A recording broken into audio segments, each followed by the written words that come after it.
Big update Mainpuri UP आप देख रहे हैं SKG 24 न्यूज नेटवर्क। खबर यूपी के मैनपुरी जिले से है, जहां लोकसभा के उपचुनाव के मद्देनजर भाजपा ने पूरी ताकत से चुनाव प्रचार शुरू कर दिया है। शनिवार को भाजपा के कार्यालय पर युवा सम्मेलन में पहुंचे उत्तर प्रदेश के उप मुख्यमंत्री ब्रजेश पाठक ने कहा कि भाजपा की करनी और कथनी में कोई अंतर नहीं है। भाजपा सरकार में आज देश एवं प्रदेश में युवाओं को रोजगार के अवसर मिल रहे हैं और वहीं अन्य रोजगार के अवसर भी तैयार किए जा रहे हैं। आज बीजेपी के राज में प्रदेश में महिलाएं सुरक्षित हैं, कानून का राज है। उन्होंने सपाई व्यक्तियों पर निशाना साधते हुए कहा कि सपा सिर्फ सफाई परिवार की पार्टी है, उन्हें आम जनता से कोई लेना देना नहीं है। उन्होंने कहा कि भाजपा प्रत्याशी मैनपुरी रघुराज साक्य की जीत सुनिश्चित है।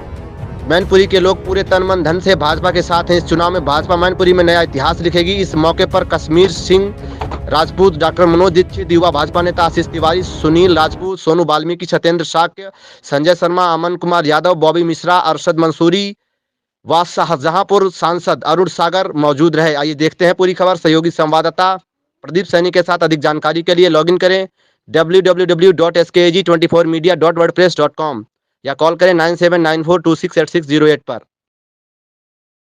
ऊपर उठ करके लोग बीजेपी को दे रहे हैं, आदरणीय मोदी जी को आशीर्वाद दे रहे हैं। आदरणीय प्रधानमंत्री जी की, मोदी जी की जन कल्याण नीतियाँ जन जन तक पहुँची हैं। लोगों का भरोसा बीजेपी पर बढ़ा है। आदरणीय योगी जी के लॉ एंड ऑर्डर की सराहना सब लोग कर रहे हैं। इसलिए मैं मैनपुरी के नौजवानों से, बुजुर्गों से, माताओं बहनों से कहना चाहता हूँ, सब बातें भूल करके केवल मैनपुरी कमल के आगे बटन दबाकर रघुराज साक्य को प्रचंड बहुमत से जीत निर्णायक होता है।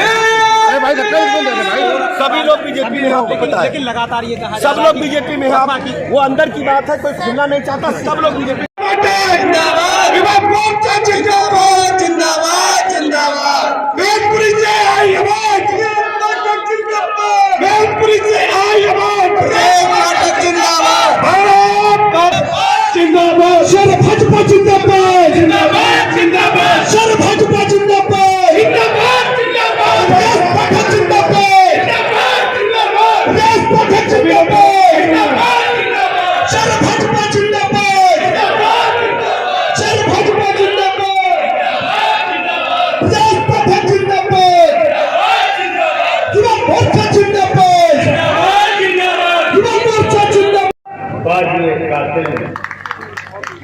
अब की बात इस लोकसभा में कोई दुनिया की ताकत हमको जीतने से नहीं रोक सकती। क्यों कि समाजवादी पार्टी के जितने गढ़ थे उत्तर प्रदेश के अंदर, चाहे वो आजमगढ़ हो, चाहे रामपुर हो, सारे गढ़ ध्वस्त हो गए हैं। अब ये गढ़ हमको ध्वस्त करना है। जन सैलाब उमड़ा हुआ है। भाई रघुराज सिंह साक्य जो हमारे इस क्षेत्र के लोकप्रिय प्रत्याशी हैं, उनके जन समर्थन में बूढ़ा हो, नौजवान हो, माता हो, बहन हो, अगड़ा हो, पिछड़ा हो, दलित हो, सब मिलकर तेजी से तूफान खड़ा करने का काम हुआ है। और उसके कारण ये हुआ है कि जो घरों से नहीं निकलते थे, एसी में बंद रहते थे, वो दरवाजे सैकड़ों की संख्या में नौजवान, युवा, जातिगत समुदाय से ऊपर उठ करके हमारे भाई रघुराज साक्य जी के समर्थन में कमल का बटन दबाने के लिए आगे आए हैं। मैं आपसे अपील करने के लिए आया हूँ कि हम सब इकट्ठा होकर के इस बार मैनपुरी में कई दशकों का बदला लेने का काम करेंगे। जिनको सामाजिक रूप से अपमान का घूंट पीना पड़ा है, जिनके हक और हुकूक लूटे गए हैं, आज मैं आपको बधाई देने के लिए आया हूँ। बधाई इस बात की है कि आज ही के दिन संविधान को अंगीकार किया गया था। आज भारतवर्ष संविधान दिवस के रूप में आज मना रहा है। मैनपुरी के लोगों, भोगांव के लोगों, हमारे लिए बहुत ही आज आत्म गौरव का दिन है। बाबा साहब भीमराव अम्बेडकर ने जब संविधान बनाया तो उन्होंने तय किया कि अब राजा रानी के पेट से पैदा नहीं होगा, वास्तव में बैलेट मशीन की बटन से राजा पैदा होगा। और जिसको आप आशीर्वाद दोगे वही आपका नेतृत्व करेगा, देश के सबसे बड़े बन जाएगा। आजादी के पहले क्या होता था? राजा का बेटा तुरंत राजा बन जाता था नौजवान होने के बाद। कभी कभी तो नाबालिग भी राजा बन जाते थे। लेकिन मेरे मित्रों, ये तय किया है बाबा साहब भीमराव अम्बेडकर ने। मैं बाबा साहब को आप सबकी तरफ से, उत्तर प्रदेश सरकार की तरफ से, उत्तर प्रदेश के 25 करोड़ लोगों की तरफ से हृदय से श्रद्धांजलि अर्पित करता हूँ और उनको हृदय से इस बात के लिए मैं बाबा साहब भीमराव अम्बेडकर को, उनके अनुयायियों को बधाई देना चाहता हूँ। भारतवर्ष में संविधान बनाकर उन्होंने सबको मजबूती देने का काम किया। राजा बनाने का अधिकार आज गरीब और आम आदमी को है, किसी बड़े आदमी को नहीं है। आप अच्छी तरह जानते हैं कि बाबा साहब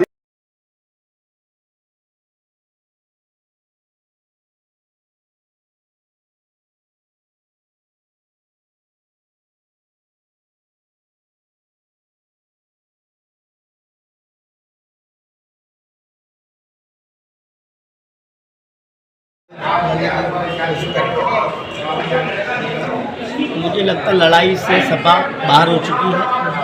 आज मुझे लगभग 8 दिन भोगांव विधानसभा में हुए हैं। मैं गांव-गांव गया हूं और गांव की माताओं बहनों से, बुजुर्गों से, युवाओं से, सभी से मिलना हुआ है। तो लगभग सभी लोगों का एक ही कहना है कि रघुराज साहब को ही हम जिताएंगे, क्योंकि माननीय मोदी जी और पूज्य योगी आदित्यनाथ जी की योजनाओं को, जिन्होंने कल्याणकारी योजनाओं को जन जन तक पहुँचाने का काम किया है, तो कहीं कुछ बचा नहीं है समाजवादी के लिए। एक तरफा बीजेपी जीती। मैनपुरी ने बीजेपी में 40 स्टार प्रचारकों की सूची दी है जी। कहीं ना कहीं डिम्पल क्या भारी चेहरा मान रहे हैं आप लोग? देखिए, अब जब हमारे लोग अपने हैं और अपने अपनों के साथ ही खड़े होते हैं, आज उनके साथ कोई रहा नहीं है, इसीलिए वो अकेले हैं। कल भी धर्मेंद्र यादव और अखिलेश यादव ने ये कहा है, मैनपुरी में अगर भारतीय जनता पार्टी अगर आती है तो विकास कार्य नहीं होगा, केवल रोडों के नाप होगा और कागजों में ही विकास कार्य कराया जाएगा। क्या ये बात सच? ये बातें उनको इसलिए पता क्योंकि उन्होंने ये काम किए हैं। भारतीय जनता पार्टी नीतिगत राजनीति करती है, परिवारवाद, जातिवाद, वंशवाद की राजनीति ना करके राष्ट्रवाद की और माताओं बहनों की अस्मिता की रक्षा की।